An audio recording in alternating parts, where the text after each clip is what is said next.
fi maskanihim ayah, di tempat tinggal mereka ada tanda-tanda kebesaran Allah. Sabah itu, Bapak Ibu, ada yang tahu di mana? Sabah itu di mana? Ya, Yaman. Yaman itu bahasa Sabah, bahasanya boleh disebut bahasa Arab tertua yang masih tersisa. Bahasa Arab sebelum Nabi Muhammad SAW lahir.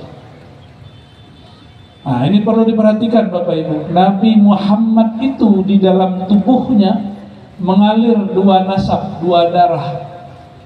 Satu Arab dari sisi ibundanya, neneknya Sayyiduna Ismail punya istri orang Arab. Nabi Ismail anak siapa? Nabi Ibrahim orang Arab atau bukan?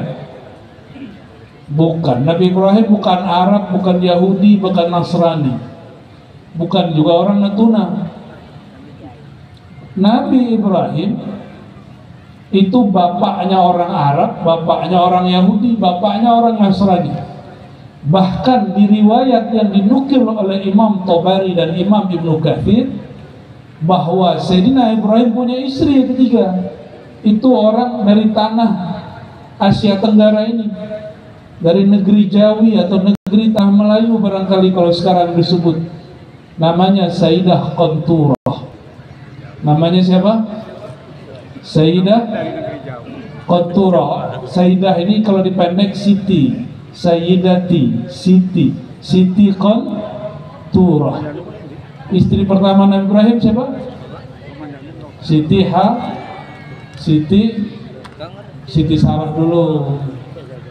Ya, ibu-ibu kalau bahas begini agak males nih. Padahal bahas Nabi loh ya. Siti Sarah ini pulang dari Mesir dapat hadiah dari Raja Mesir.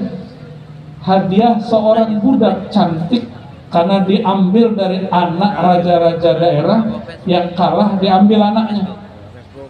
Nah itulah Siti Hajar. Siti Hajar tadinya masih budak.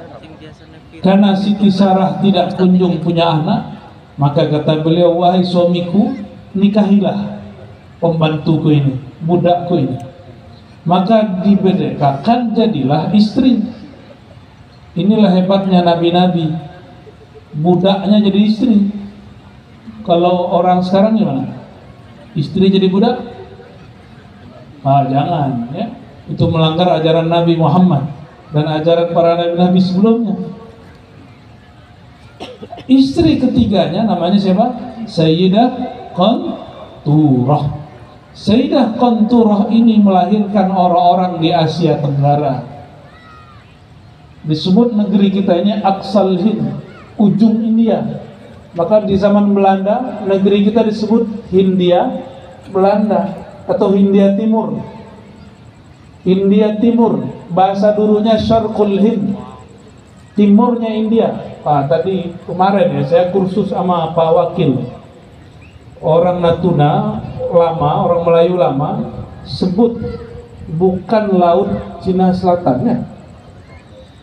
Natuna bukan di laut Cina Selatan, tapi di selatan laut Cina. Lain ya? Beda kan itu? Laut Cina Selatan dengan selatan laut Cina. Tapi nggak usah khawatir Pak Wakil. Pak Wakil ini kayaknya masih ada nasab juga ke sana ini. Apalagi Pak Bupati ini ya, mati sipit-sipit ini. Nggak boleh benci dengan ras orang lain. Ya. Kenapa tidak boleh benci? Karena kita tidak tahu sebenarnya nenek moyang kita dari mana. Ya. Ini matanya sipit-sipit, 70% lebih ini ya. Nggak boleh benci-benci sama mata sipit. Yang mata lebar juga nggak boleh benci dengan yang matanya tidak lebar. Biasa aja, biasa aja. Inna akramakum innallaha atqakum. Yang Allah pandang kolbu, bukan mata sipit atau mata lebar. Ya. Maka kolbu habaib belum tentu Allah suka kalau kolbunya tidak berisi nur takwa. Ada orang mata sipit di kolbunya ada kebaikan, Allah pandang itu. Ya. Baik, Bapak Ibu yang bukan Allah, ayat ini berbicara tentang negeri Sabak. Sabak itulah Arab yang sebenarnya. Kalau Nabi Muhammad disebut musta'arab.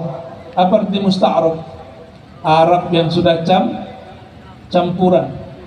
Orang Sabak itu sampai hari ini masih ada yang bicara bahasa Sabak, bahasa Arab lama. Sepintar apapun kiai-kiai di sini bisa bahasa Arab, pasti nggak paham mereka bercakap apa. Ya. Apa kata Allah? Laqad kana li saba'in fi maskanihim ayah. Allah jadikan pada orang Sabak tempat tinggalnya itu ada ayat-ayat Allah. Oh, ada ayat pada alam. Bukan ayat yang tertulis, bukan ayat yang tersurat, tapi ayat yang terbentang. Ini ayat yang terbentang. Jadi kalau orang ngaji ayat itu 3 Bapak Ibu. Ada ayat yang tersurat, ada ayat yang tersirat, ada yang ketiga, ada ayat yang terbentang. Maka dulu orang Melayu lama sampai ke kampung saya di Minangkabau, orang punya satu slogan, alam terkembang terbentang jadi guru. Sama nggak di sini? Ya sama lah. Dan itu dari kalam para nabi-nabi terdahulu tentunya. Nah, inilah ayatnya, fi maskanihim ayah. Di tempat tinggal mereka, alam terbentangnya menjadi ayat. Apa makna ayat dalam bahasa Arab? Ayat dalam bahasa Arab bukan nomor 1, ayat 1, ayat 2, ayat 3, bukan. Ayat itu artinya tanda. Apa arti ayat? Tanda. Ketika Arab Badui datang kepada Nabi, Arab Badui ini nggak percaya kalau nggak dikasih tanda. Ditanya oleh Rasulullah SAW, wahai Badui, mau kemana engkau? Dijawab oleh Badui, saya hendak mau mengunjungi keluargaku. Lalu Nabi menawarkan, hei Badui, maukah engkau aku tunjukkan jalan yang kebaik? Bertanyalah Badui, apa itu wahai Muhammad? Dia belum panggil Rasulullah. Apa itu wahai Muhammad? Jadi yang suka-suka nyebut Muhammad, saya khawatir dia mungkin alirannya mazhab Badui. Tapi boleh nggak? Boleh, ya nggak apa-apa. Nabi Muhammad nggak marah kok. Paling yang marah pengikut Nabi Muhammad. Apa kata Arab Badui? Apa itu hai Muhammad? Dijawab oleh Nabi Muhammad SAW, yang baik itu engkau percaya bahwa tiada yang disembah kecuali Allah. Aku adalah Rasul Allah. Apa pertanyaan Badui? Apakah kamu punya ayat? Kalau Arab Badui jangan dikasih ayat Quran. Nabi tidak bacakan ayat Quran. Apa yang dibacakan Nabi? Nabi bicara, ada pohon-pohon di Madinah. Nabi bilang, kamu perhatikan tuh pohon. Ada pohon namanya pohon Salma. Aku panggil dia ke hadapanmu, nanti saksikan bahwa si pohon juga ikut bersaksi. Asyhadu an la ilaha illallah wa asyhadu annaka Rasulullah. Kata Arab Badui, coba aja. Kalau engkau betul bisa memanggil itu pohon ke sini, aku percaya kepadamu. Ini Arab Badui, Arab yang tidak terpelajar, nggak sekolah kayak imam kita ini lagi mau selesai doktoral nih ya. Dipanggillah, ya Salma ta'ali, wahai pohon Salma, kemarilah engkau. Itu pohon gerak pak jalan. Hadis ini sahih. Datang hadis ini riwayat Imam Darimi dan diperkuat oleh Abu Nu'aim, Baihaqi, semuanya para imam-imam. Itu pohon gerak dan pohonnya mengucapkan syahadat di depan baginda Nabi Muhammad sallallahu alaihi wasallam. Orang Arab Badui matanya melotot. Oh, pohon bisa ngomong. Dan inilah keramatnya sahabat Nabi. Walaupun di Arab Badui langsung diberi keramat. Apa keramatnya? Bisa mendengarkan syahadat pohon. Halo, Bapak? Ada yang pernah dengerin syahadat pohon di sini? Belum ya? Oh, ke gunung dulu, nanti ada alam lain di sana. Ntar ketemu di situ tuh. Ntar ajak pohonnya ngomong, bisa itu.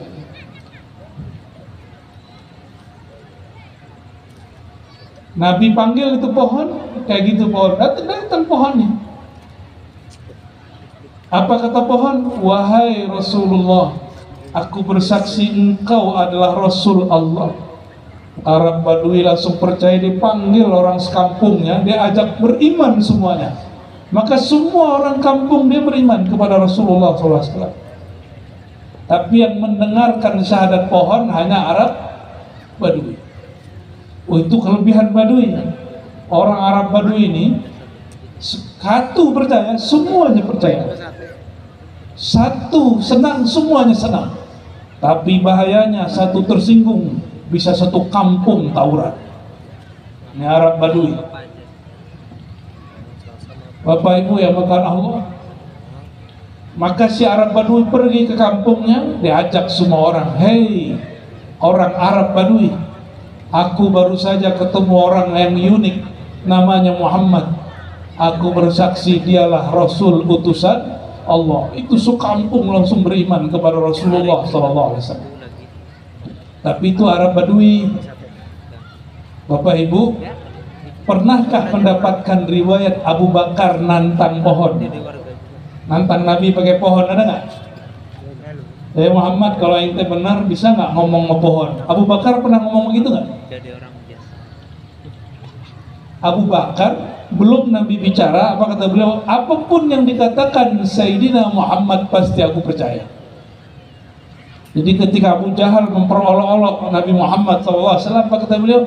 Jadi yang bicara siapa? Muhammad. Muhammad, aku percaya.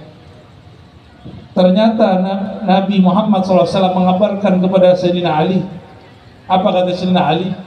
Sebelum Abu Bakar itu lahir di dunia, sebelum Abu Bakar itu punya nama gelar As-Siddiq, itu nama As-Siddiq sudah ditulis di langit.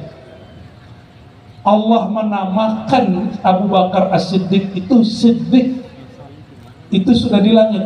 Bergema dulu namanya di langit, baru diturunkan ke bumi. Maka seperti Sayyidina Abu Bakar bernama di langit, bergelar namanya di langit, bergema namanya di langit, baru dinamakan di bumi. Itulah sebabnya Sayyidina Abu Bakar, dia percaya tanpa syarat. Yang dia lihat, yang penting sang Muhammad yang berbicara, aku percaya.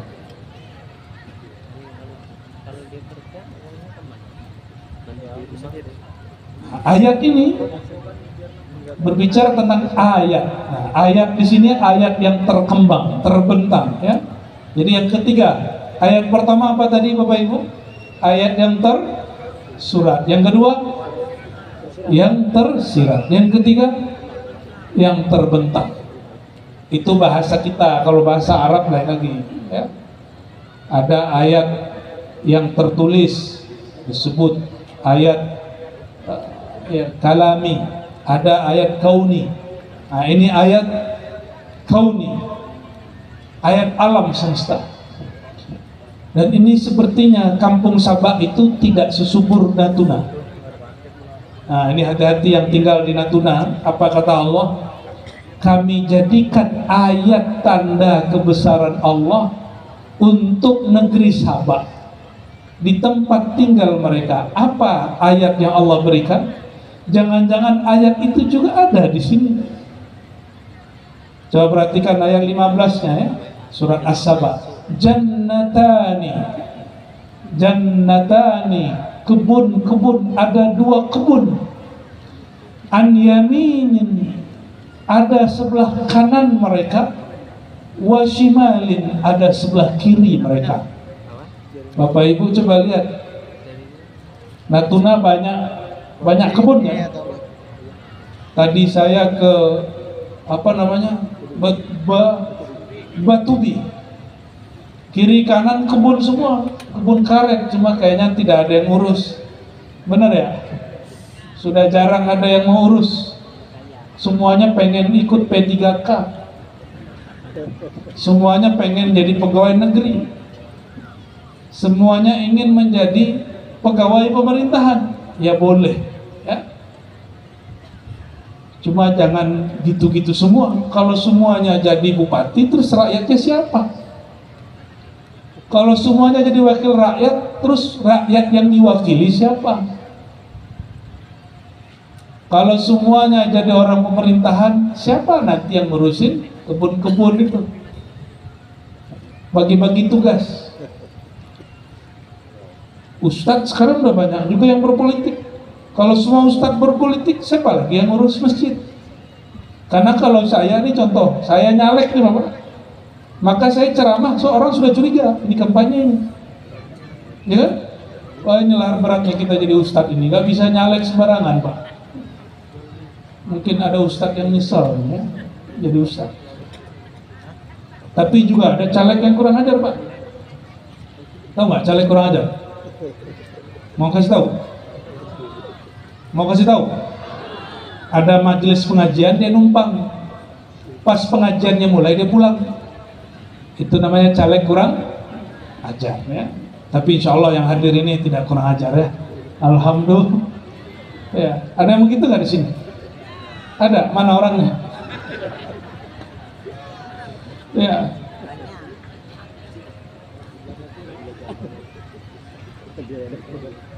Oke, kembali ke As-Sabah. Jadi negeri Sabah, Allah sebutkan mereka dapat tanda-tanda dari Allah. Apa tanda kebesaran Allah pada mereka? Negerinya subur. Kita lihat kalau ke laut, di laut banyak mata pencarian, benar nggak? Orang sini kalau mau ke laut nggak perlu sekolah tinggi-tinggi, yang penting punya kapal. Ya, kulitnya hitam-hitam dikit lah, nggak apa-apa ya. Kalau ke daerah ke tengah ada kebun, kiri kanan kebun. Maka tanda-tandanya orang Natuna, ayat-ayat Allah pada orang Natuna tidak hanya kiri kanan kebun. Ketika dia melihat ke laut, di sana juga ada mata pencarian yang diberkahi oleh Allah SWT. Ini yang nelayan banyak nggak Pak? Yang nelayan kapan menebarkan benih Pak?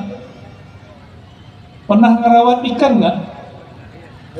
Nah, pernah ngerawat ikan yang di laut itu nggak? Enggak, cuma tinggal ambil. Makanya laut sekitar Natuna ini banyak disukai oleh negara tetangga. Benar ya?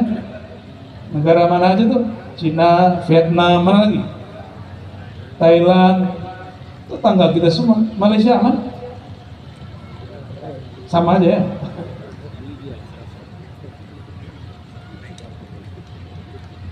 Itu nelayan-nelayan yang bekerja, mohon maaf, saya harus mengingatkan itu.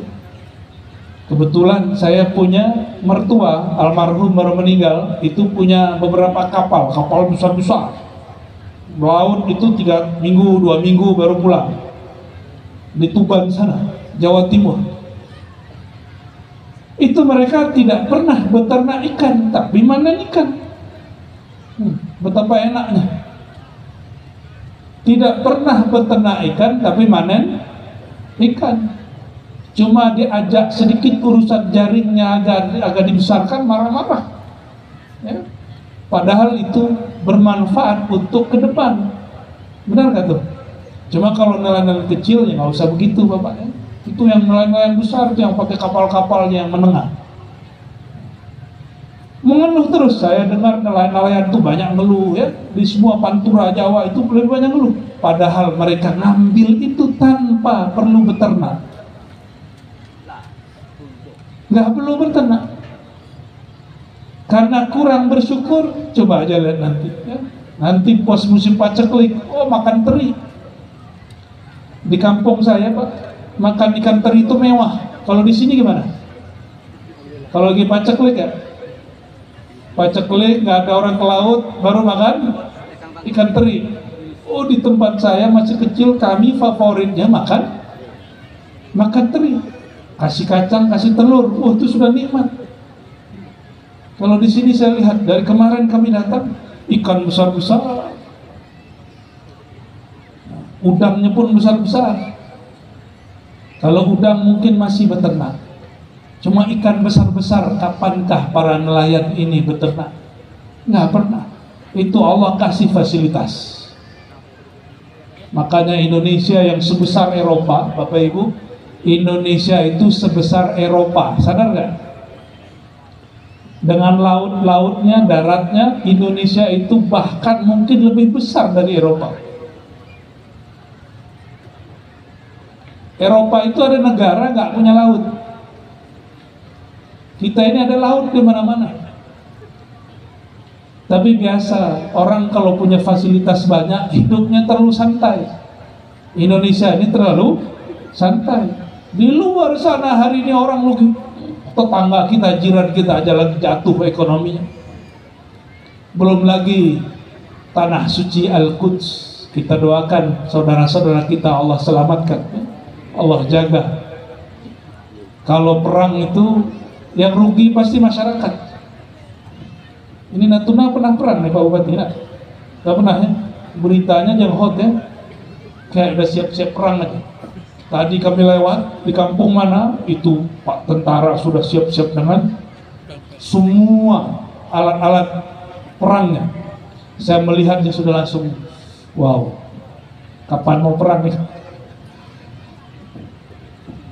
Kalau anak-anak imajinasinya mau perang Pak. Coba kalau sudah gede mau perang nggak? Hah? Ada yang senang hidup perang? Saya punya sahabat orang Suriah, kata dia, saya nggak mau pulang kampung, karena di kampungku hari ini setiap hari ada bom. Nggak bisa tidur, mau tidur ada bom. Nggak bisa kerja. Yang paling aneh, guru kita di sana, Syekh Ramadan Al-Buti, Muhammad Sair Ramadan Al-Buti, sedang mengajarkan kitab tafsir di bom. Siapalah yang ngebom itu? Ternyata Muslim juga, ngakunya Islam. Jihadnya salah jalan ya. Dia berjihad tapi jadi tambah jahat. Auzubillah min dzalik. Nah, coba perhatikan. Orang-orang Sabah diberikan fasilitas kebun-kebun yang subur.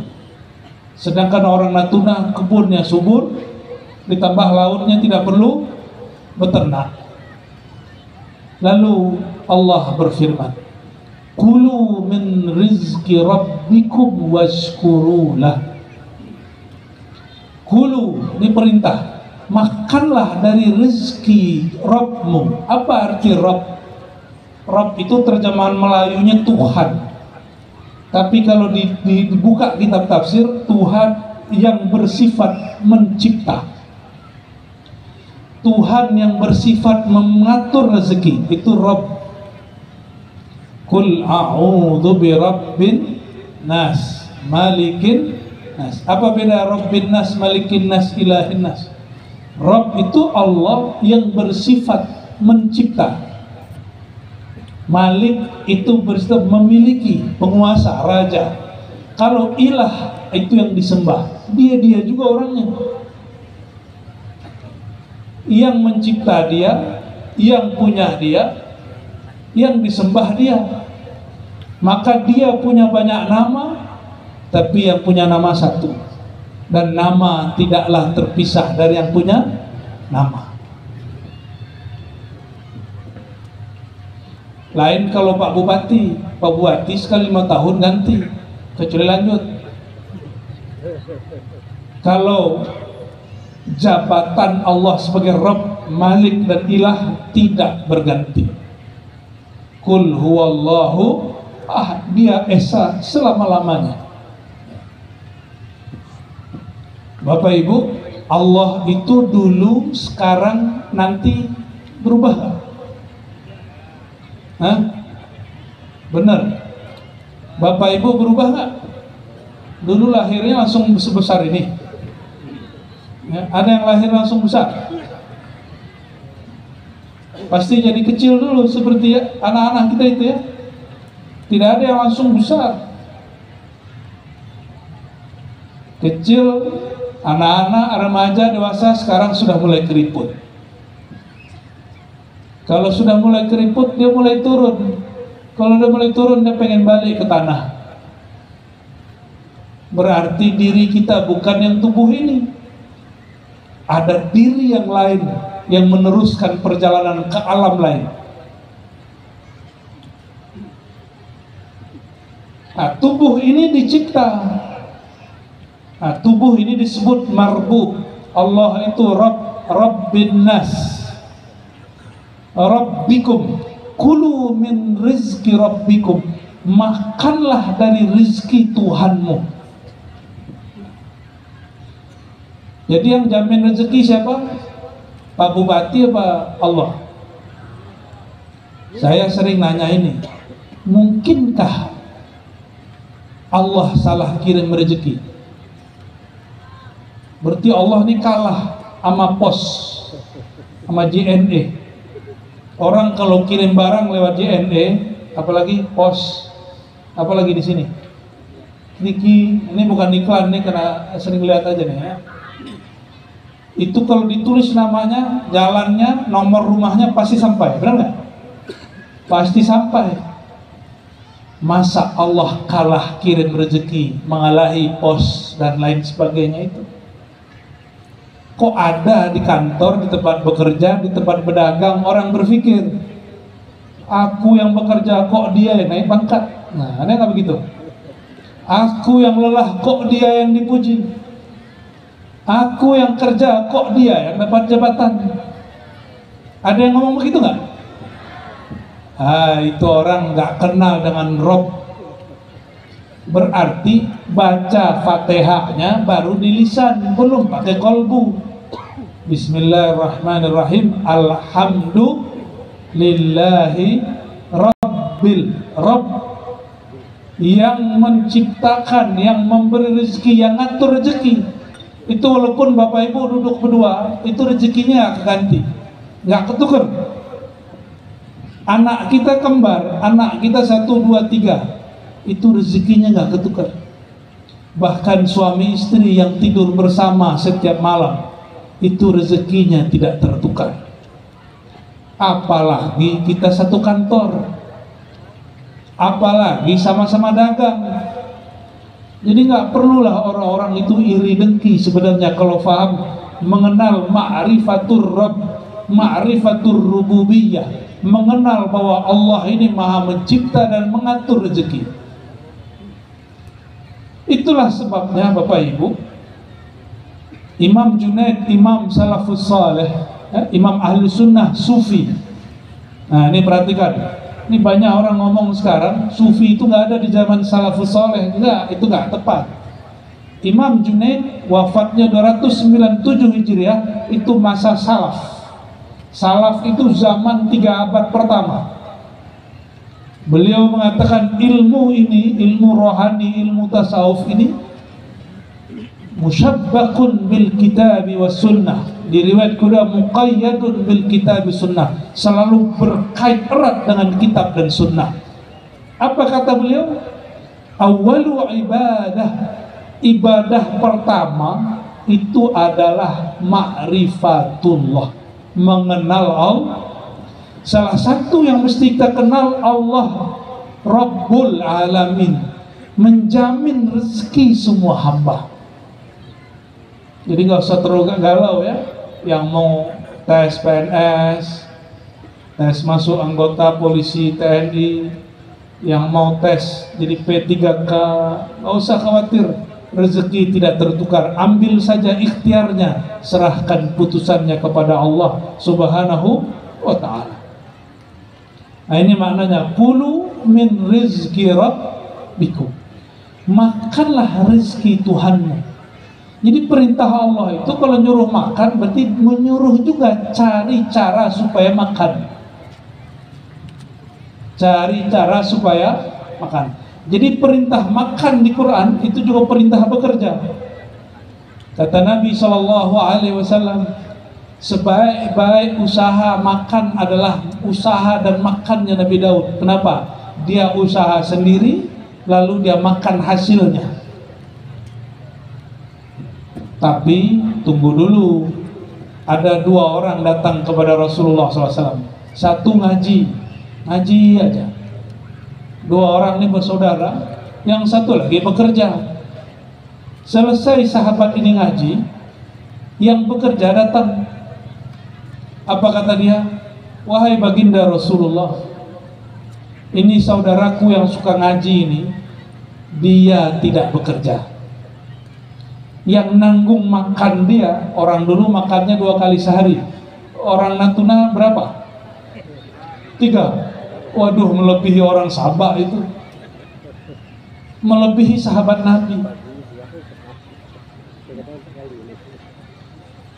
3 kali ya, benar. Paginya pakai apa? Nasi. Siang nasi, malam nasi. Pantas ada sakit gula.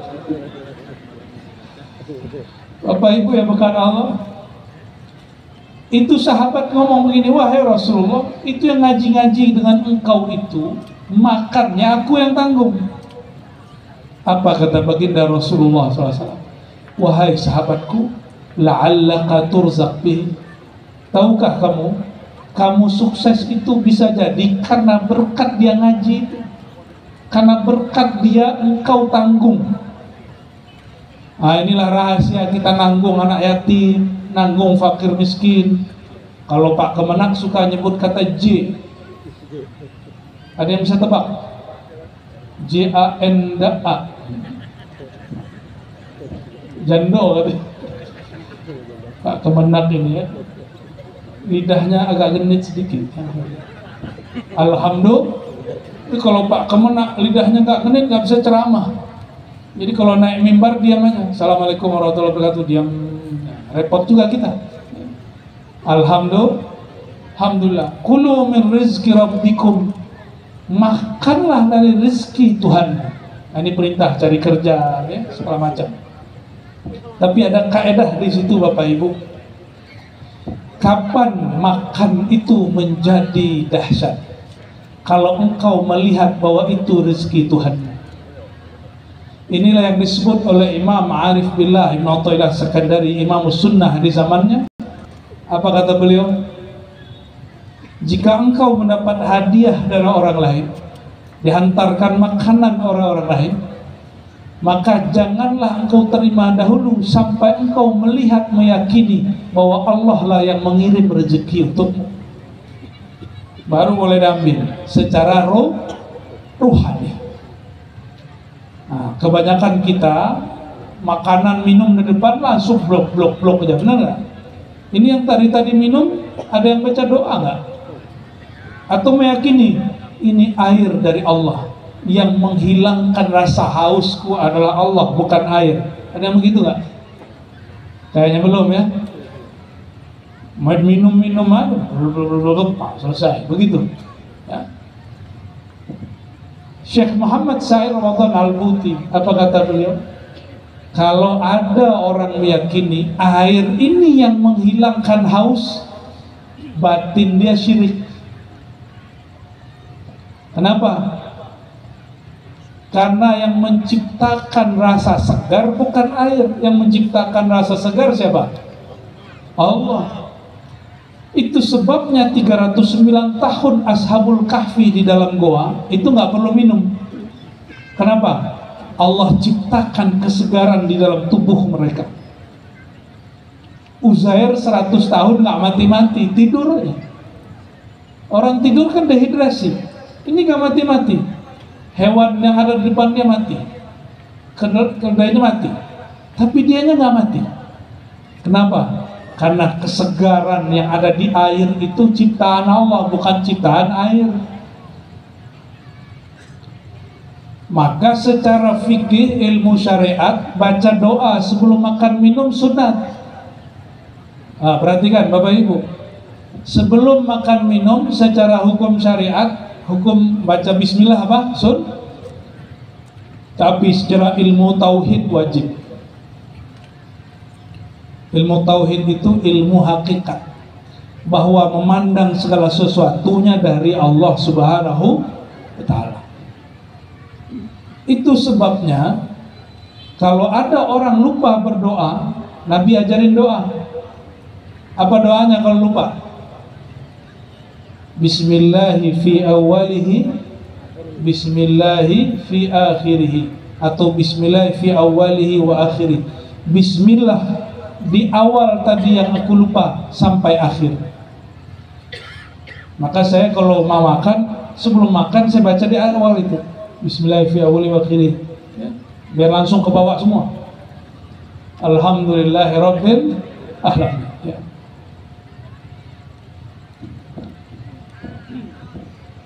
Ini coba mulai Bapak Ibu, mulai kalau makan minum, iktikadkan bahwa kenyang itu Allah yang ciptakan. Sederhana ya, jangan nasi.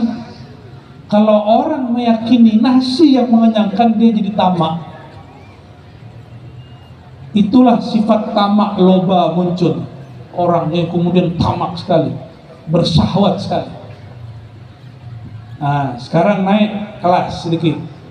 Duit bahagia. Yang bikin bahagia duit atau yang menciptakan bahagia Allah?